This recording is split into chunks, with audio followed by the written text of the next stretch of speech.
Quand je pense à mon premier souvenir d'enfance, je pense à la première fois que j'ai fait du vélo sans les petites roues. Je ne sais pas pourquoi.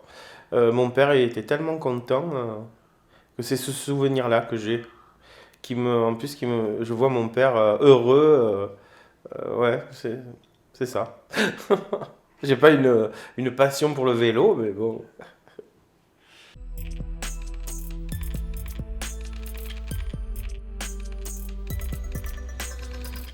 Ah, moi, quand j'étais petit, j'étais très réservé. J'écoutais tout le monde. Je regardais la vie avec les yeux grands ouverts. J'étais tout le temps à l'écoute. J'aime beaucoup écouter les autres, hein. Et j'étais, paraît-il, ma mère dit toujours ça, un enfant très sage, très réservé.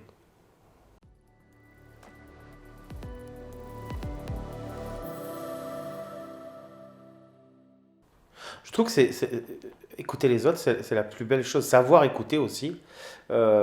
Mais écouter les grands, quoi. C'était les plus anciens, les plus vieux. C'est peut-être pour ça que j'ai toujours été attiré par les gens plus âgés, parce que le parcours est intéressant de savoir leur, leur vie.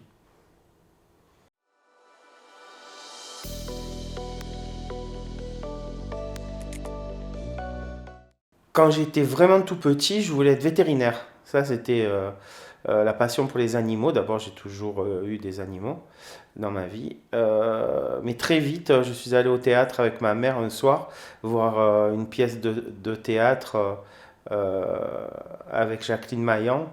Et, le soir de Noël, je me souviens, tout le monde disait: Et toi, qu'est-ce que tu vas faire quand tu seras plus grand? Et moi, j'avais dit Jacqueline Maillan.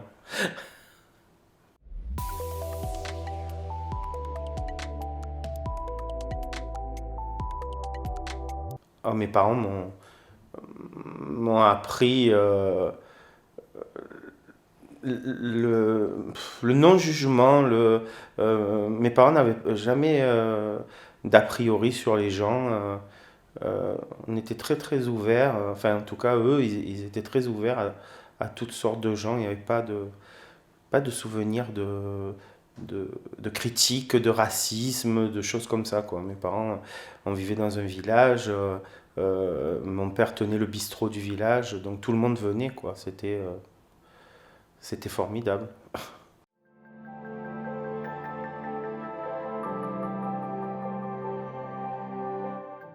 Et puis, ouais, ouais, l'ouverture d'esprit. C'était vraiment ne pas juger les autres, aimer les gens, vraiment.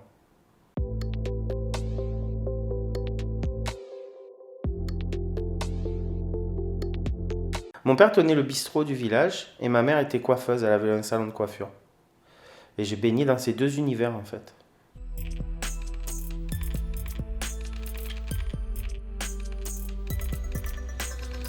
J'ai passé la première partie de mon enfance, quand j'allais pas à la crèche ou à l'école, sous un parapluie bulle transparent, parce que ma mère avait peur qu'il y ait des petits cheveux qui volent et qui viennent dans mes yeux ou dans ma bouche. Et donc j'étais assis sur un petit pouf et je lisais des livres de, de Tintin et Milou, voilà, de choses comme ça que j'adorais.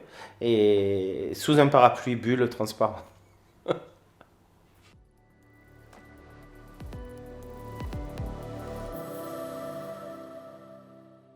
J'adorais en fait tout ce qui était collectif, tout ce qui était avec d'autres personnes. J'ai tout essayé, il n'y a rien qui a marché, ni le foot, ni le handball, ni rien, absolument rien.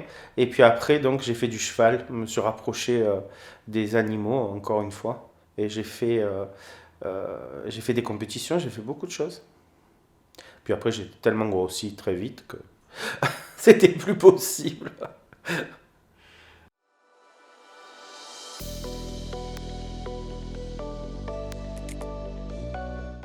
Ce que j'aimais le plus à l'école, c'était l'anglais. Parce que j'avais l'impression qu'en parlant une autre langue, on devenait quelqu'un d'autre. C'était intéressant, je trouvais. Puis la prof d'anglais était très belle. Elle était blonde, elle avait des gros seins, elle était très maquillée, elle était incroyable.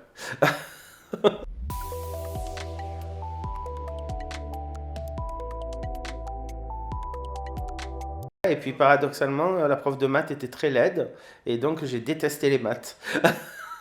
Et elle, je me souviens comment elle s'appelait, Madame Landolfini.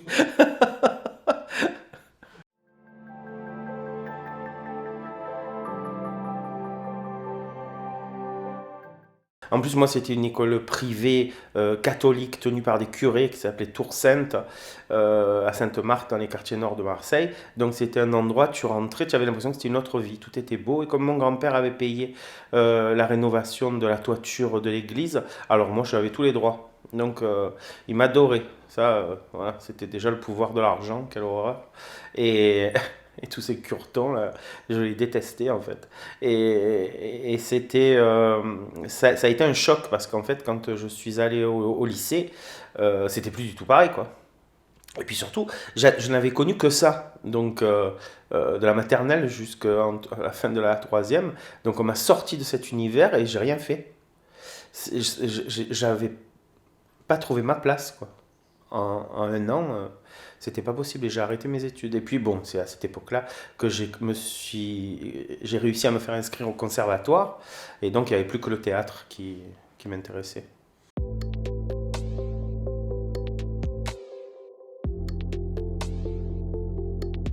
Moi, je voulais être comédien et c'était, ça a été une véritable révélation. J'étais allé au théâtre Tourski et j'avais vu répéter Richard Martin et toute sa troupe et j'étais fasciné et ça me plaisait. Mais j'ai su que c'était vraiment ce que je voulais faire quand j'ai vu Jacqueline Maillan jouer du boulevard dans Lily et Lily.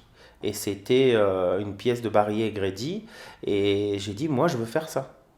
Je veux les portes qui claquent, je veux rentrer, sortir des robes en paillettes, des... Voilà.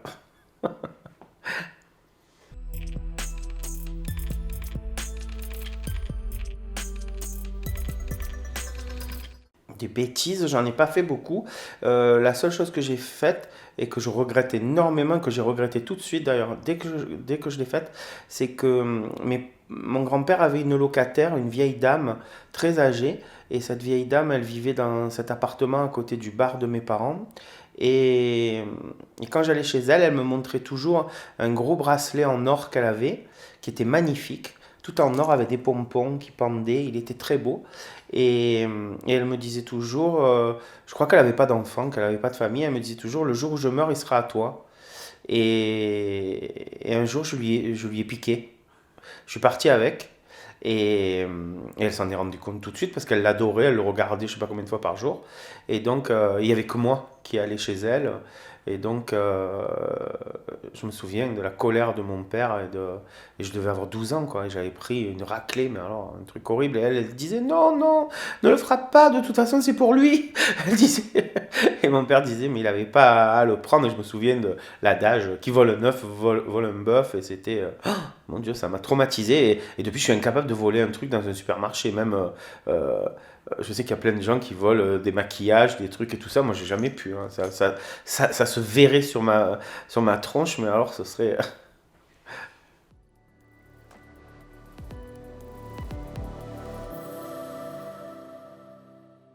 Mon premier travail, ça a été parce que mon père disait, pensait qu'un jour je reprendrais l'affaire familiale. Ils avaient ouvert une brasserie après sur le port à Marseille et il pensait que je ferais ça. Il disait pour être un bon patron, il faut avoir été un bon employé. Et donc il m'a envoyé chez des amis à lui sur l'île du Frioul faire la saison. Et donc je me suis retrouvé à faire la plonge et à tous les postes en fait. J'ai été à la plonge, au service, commis, le bar, j'ai tout fait. Et c'était le pire été de ma vie. Mais il avait raison.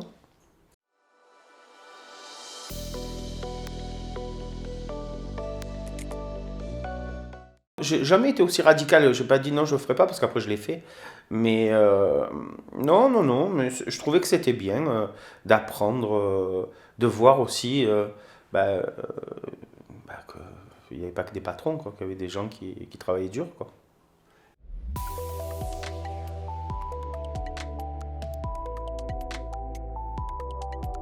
Après, quand il est mort, quelques mois, et puis après, quelques années plus tard, pour faire plaisir à José. mon compagnon.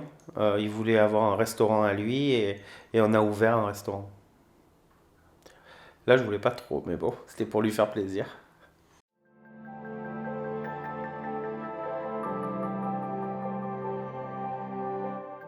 Moi, mon père, le matin, il tirait son rideau, il ouvrait son bar, le spectacle commençait. Mais moi, ça a été difficile parce que j'étais le fils d'eux.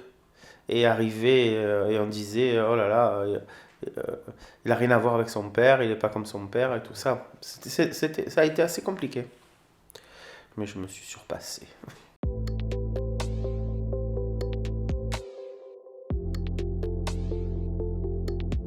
Quand j'y étais moi, non, parce que j'étais tellement concentré, je voulais tellement bien faire que je n'ai pas de souvenir. Mais de l'époque de mon père, oui, oui, je sais que, oui, des anecdotes, il y en avait plein. Mon père faisait ce qu'on appelle la kémia sur le comptoir au moment de l'apéritif.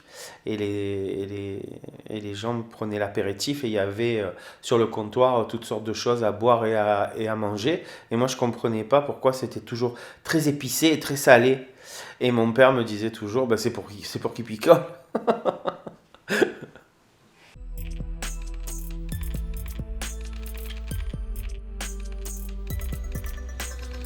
Je suis très mauvais en télévision.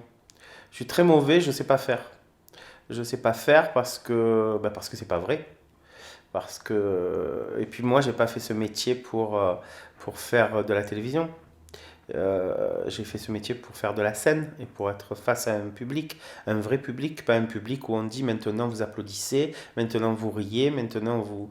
Voilà. Et ça, moi, composer avec ça pour faire de la télévision et simplement pour que ça rapporte à ceux qui font de la télévision, je ne suis pas d'accord. Parce que quand on fait de la télé, on n'est pas payé, sauf sur France Télévisions avec Laurent Ruquier.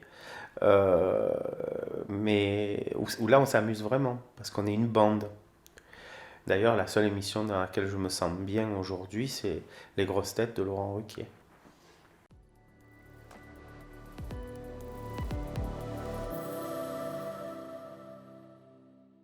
Non, ils essaient de te faire sortir ce que tu n'as pas envie de dire.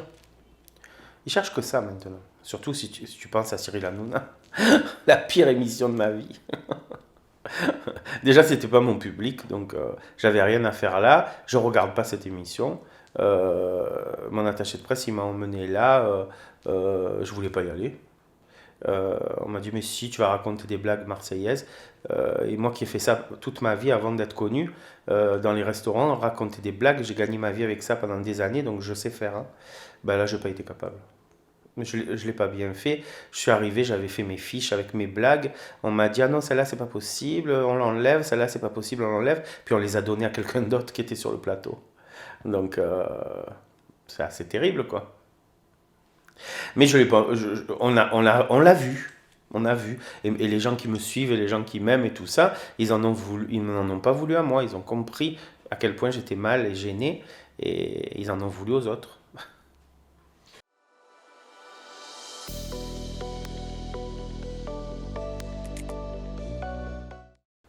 Je lis tout, j'aime bien faire découvrir des choses très différentes. Mais j'aime. Moi, je vais à la Fnac ou dans une librairie, je regarde tout ce qu'il y a devant moi et puis je peux en acheter 10. Mais simplement parce que je lis derrière et puis l'histoire, ça me donne envie, voilà. Mais j'ai pas quelque chose de fixé. J'adore. Je me suis intéressé par exemple à Kandinsky, alors que je savais même pas vraiment. Je savais que c'était un peintre, bien sûr. Mais voilà, mais je l'ai découvert en le lisant à travers quelqu'un qui avait écrit un livre sur Kandinsky. Dali, pareil, avec Amanda Lear. Je connaissais pas plus que ça, à part. Euh, l'horloge molle que je trouvais jolie en déco, mais sinon voilà. Mais après j'aime tout, j'aime vraiment tout. J'aime aussi les parcours de vie, j'aime aussi les gens qui ont des choses qui racontent leur histoire, ça me plaît. J'aime parce que j'aime les autres. Tout se tient.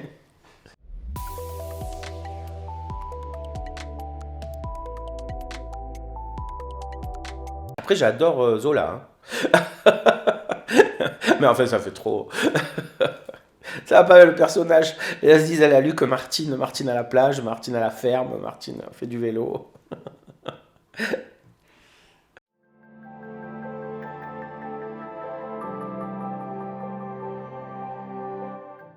Oui, il y a un film qui m'a marqué terriblement, il s'appelle Au fil de la vie, avec Bette Midler. Et, euh, et ce film, c'est vraiment, je l'ai, on me l'a gravé sur un DVD et on me l'a mis sur une clé USB. Et je le regarde régulièrement parce que c'est une très belle philosophie et leçon de vie. Entre le riche et le pauvre, deux personnes qui se rencontrent. euh, et c'est très intéressant. J'aime beaucoup. Après, j'adore les films un peu cucul à praline. J'adore La Mélodie du Bonheur avec Julie Andrews. J'adore. J'adorais. Bon, moi, j'adore Catherine Fro, hein, donc je suis fan de Catherine Fro, qui pour moi une de nos plus grandes comédiennes, si ce n'est la plus grande. Donc, j'adore ses films. Et puis Catherine, c'est pareil, elle aime les personnages. Elle aime, j'ai la chance de la connaître et elle dit toujours, moi je suis pas intéressante. C'est les rôles que j'incarne qui sont intéressants. Et je pense comme elle, je pense que quand on a la chance, moi j'ai pas cette chance parce que moi je me le suis écrit sur mesure le personnage, mais quand il y a quelqu'un qui t'écrit qui écrit quelque chose et qui dit ça c'est pour toi, ça, ce doit être vraiment magique.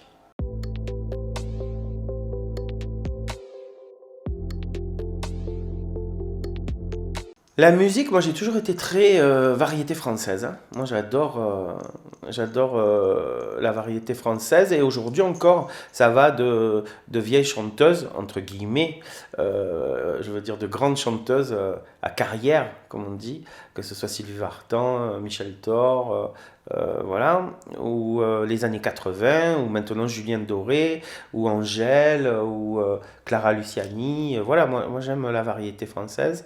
Euh, la musique, oui, la musique anglo-saxonne, c'est bien pour danser. J'adore George Michael, Elton John, bien sûr, tous les grands standards. Et puis après j'adore écouter, ça dépend des moments. J'adore la musique classique, donc c'est vrai que j'adore Maria Callas, donc ça me détend, ça me repose.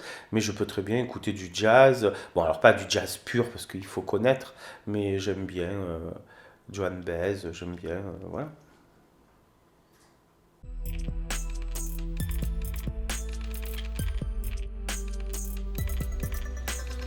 Non, j'ai toujours eu cette facilité à aller sur scène parce que par exemple, quand on organisait la kermesse de l'école, il y avait toujours un spectacle de fin d'année et moi j'étais le premier à m'inscrire. Et j'ai joué Les Femmes Savantes, j'ai joué Don Quichotte, j'ai joué plein de choses.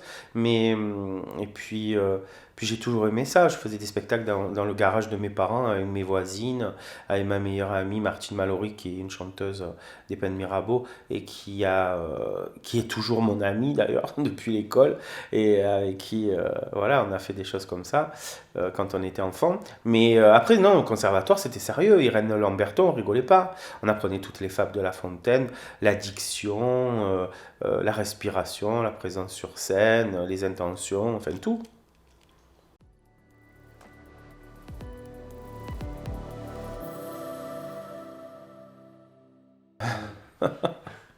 Alors, quand je me suis inscrit au cours Florent, j'avais fait les stages, ce qu'on appelle les stages d'été avec Raymond Aquaviva. Et il y avait un casting pour une tournée d'été avec Jean Lefebvre dans une pièce qui s'appelait Mais qui est qui?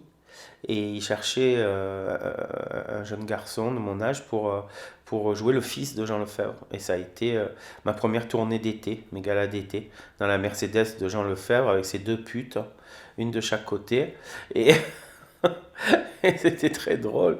Et j'avais deux répliques dans la pièce. Et c'était très drôle parce que jamais une fois on les a faites au même moment, ni de la même façon, parce que Jean Lefebvre, il changeait tout. Et il improvisait tout le temps. Et il fallait vraiment être derrière la porte, prêt à rentrer, parce qu'on ne savait pas vraiment à quel moment il allait vouloir qu'on rentre, quoi. Et il changeait tout. Donc c'était avec les autres comédiens, c'était à mourir de rire, quoi. Mais il fallait bien l'écouter, hein.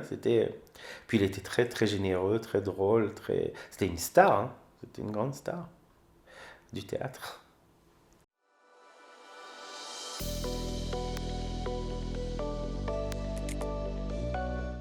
Pas trop parce que moi j'étais timide, donc j'osais pas trop, mais je voyais par exemple, j'écoutais le soir dans les hôtels où on dormait, la porte qui s'ouvrait et c'était un coup une et un coup l'autre qui venaient dans sa chambre et elles attendaient les deux prétendantes là, et au milieu de la tournée ils les avaient changées, je me rappelle. On avait changé les roues de la Mercedes, mais on avait changé les putes aussi. Quelle horreur!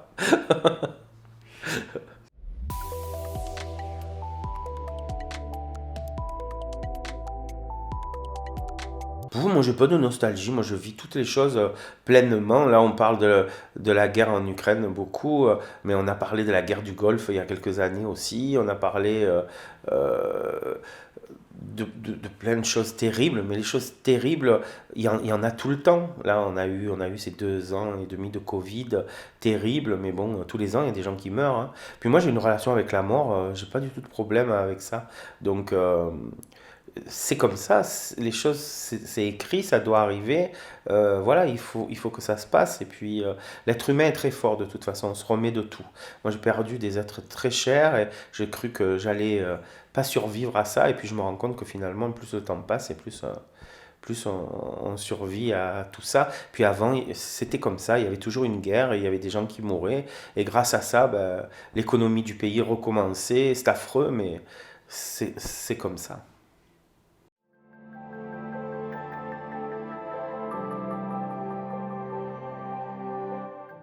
Pourquoi on dit ce qui ne tue pas rend plus fort? Parce que c'est la vérité. Après, moi j'entends à la télévision comme tout le monde, ce que les médias racontent, ce qu'on voit, ce qu'on veut bien nous montrer, ce qu'on veut bien nous dire. Mais bon, on ne peut pas oublier aussi que les Américains avaient fait certaines promesses à Poutine qui n'ont pas tenu, d'installer notamment des bases de lancement, je crois, ou des missiles, ou des trucs comme ça. Voilà. Après lui, bon, après on te dit, ah oui, il pourrait envoyer la bombe atomique, n'importe quoi. Il n'est pas seul à appuyer sur le bouton. Donc ça ne peut pas arriver, ça. À part l'autre, le cinglé, là, en Corée du Nord, là, voilà, qui lui peut tout seul appuyer sur un bouton. C'est assez grave. Mais enfin, moi je me dis aujourd'hui, avec la CIA, avec les renseignements généraux, avec tous les trucs et tout ça, on ne peut pas tuer quelqu'un qui est fou. Bon, alors ils doivent être très très protégés, bien sûr, mais bon, quand même, il y a des gens qui sont surentraînés, qui sont. Et puis qu'est-ce qu'on sait aussi, je suis désolé, mais est-ce qu'on sait sur ce pays, l'Ukraine? Avant, on n'en parlait pas, donc les gens qui en parlent dans les bistrots aujourd'hui, ils ne savaient même pas que ça existait.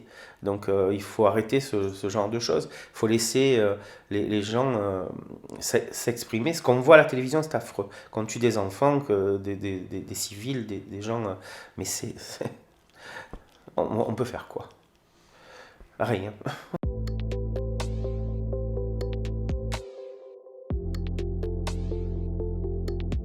Rien, absolument rien. Moi, j'ai envie de faire du théâtre, j'ai envie de faire pas du cinéma.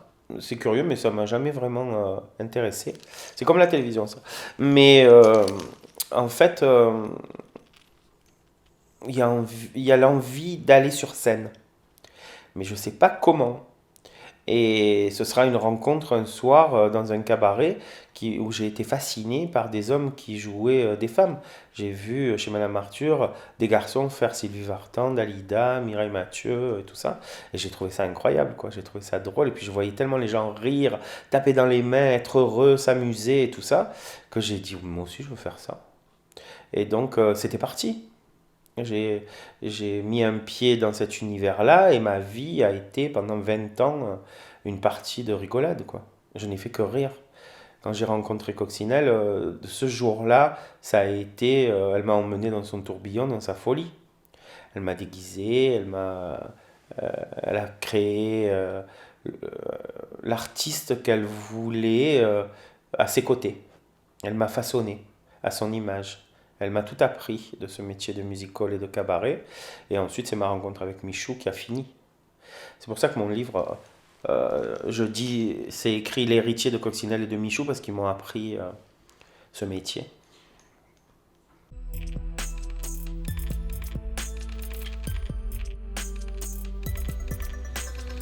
J'ai jamais été attiré par le travestisme.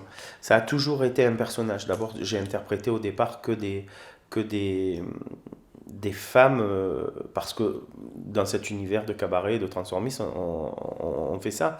Mais j'ai jamais eu le désir de me déguiser en femme pour autre chose que le spectacle. Ça n'a jamais été. Je me sens pas bien. Je me sens investi d'un rôle pour un moment, mais je veux dire, ça me plairait pas ni de coucher avec quelqu'un déguisé en femme, ni d'aller manger au restaurant habillé en femme ou tout ça. Ça m'intéresse pas.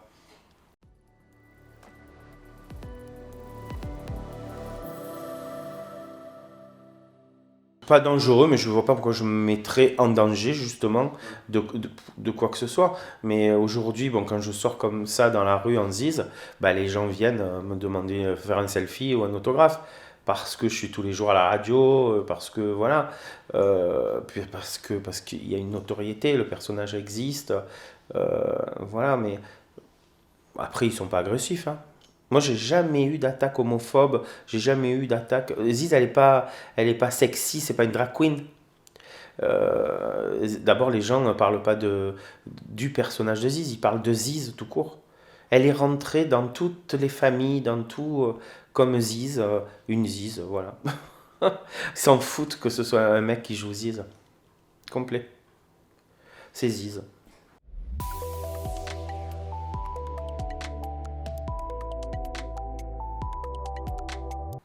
Ah mais moi les femmes, je suis persuadé que je les connais parfaitement parce que je les ai tellement étudiées euh, que franchement, je crois pas qu'ils... Alors c'est curieux, hein, parce que moi qui suis homosexuel, peut-être voilà, il y a que sexuellement peut-être que je les connais pas, et c'est peut-être grâce à ça que j'ai cette complicité avec les femmes. Euh, D'abord, les femmes sont toujours très très copines avec les homos.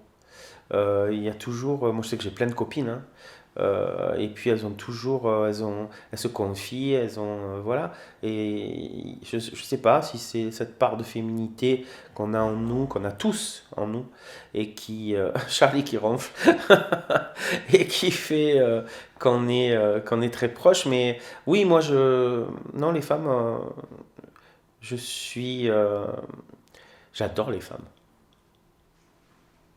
Pourquoi? Parce qu'une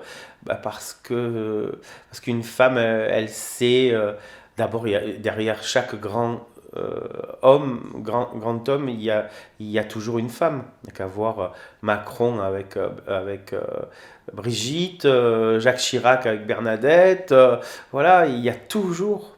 Et puis moi, je pense que les femmes ne veulent pas devenir égales des hommes. Les femmes sont supérieures aux hommes, donc elles ne peuvent pas être égales aux hommes.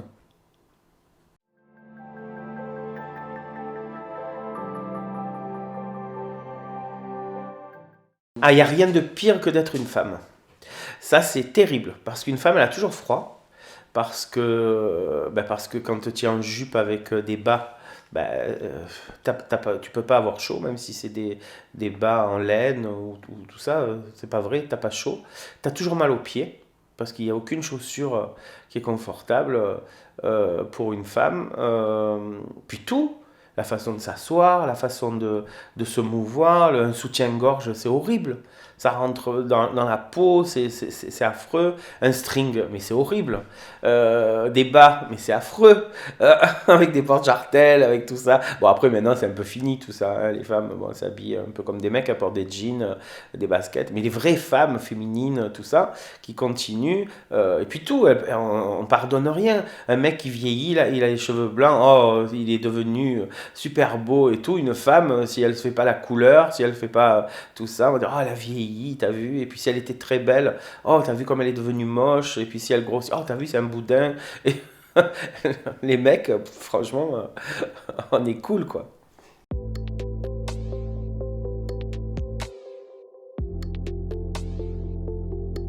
Parce que la femme, c'est la séduction. La femme, c'est cette étiquette-là. Une femme, elle doit être séduisante. Elle se doit. Quand on représente Adam et Ève, on n'a jamais mis Ève laide. Toutes les représentations qu'il y a d'Adam et Ève, Ève, c'est toujours une bombe atomique, hein. C'est vrai.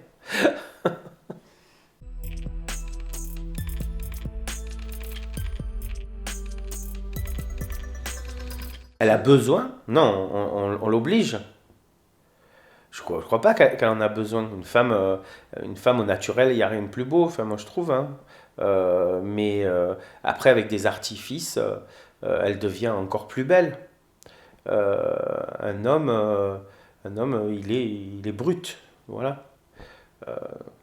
Mais c'est vrai que une femme aujourd'hui, puis alors maintenant, il y a pire que ça, il y a pire que le maquillage, la coiffure et tout ça. Il y a la chirurgie esthétique, où c'est la lutte pour ne pas vieillir, comme si vieillir c'était être moche. Moi je trouve que non, on peut très bien être vieille et puis avoir du charme, hein, et être séduisante, ou vieux. Moi je trouve ça horrible, les mecs qui font des liftings, qui font... bon, que tu mettes un peu de Botox peut-être pour ralentir un peu, ça existe, bon, pourquoi pas. Mais moi je sais pas, moi je sais que j'ai tout accepté, enfin, le temps qui passe, j'ai grossi, pff, parce que je vis, parce que je suis épicurien. Voilà, mais je me sens pas mal dans ma peau du tout. Mes cheveux sont devenus blancs, gris. Bah, ça me dérange pas. Ça me, ça me dérange pas. J'ai fait du botox pendant longtemps. Aujourd'hui, j'en fais plus du tout. Et j'en ai plus du tout envie.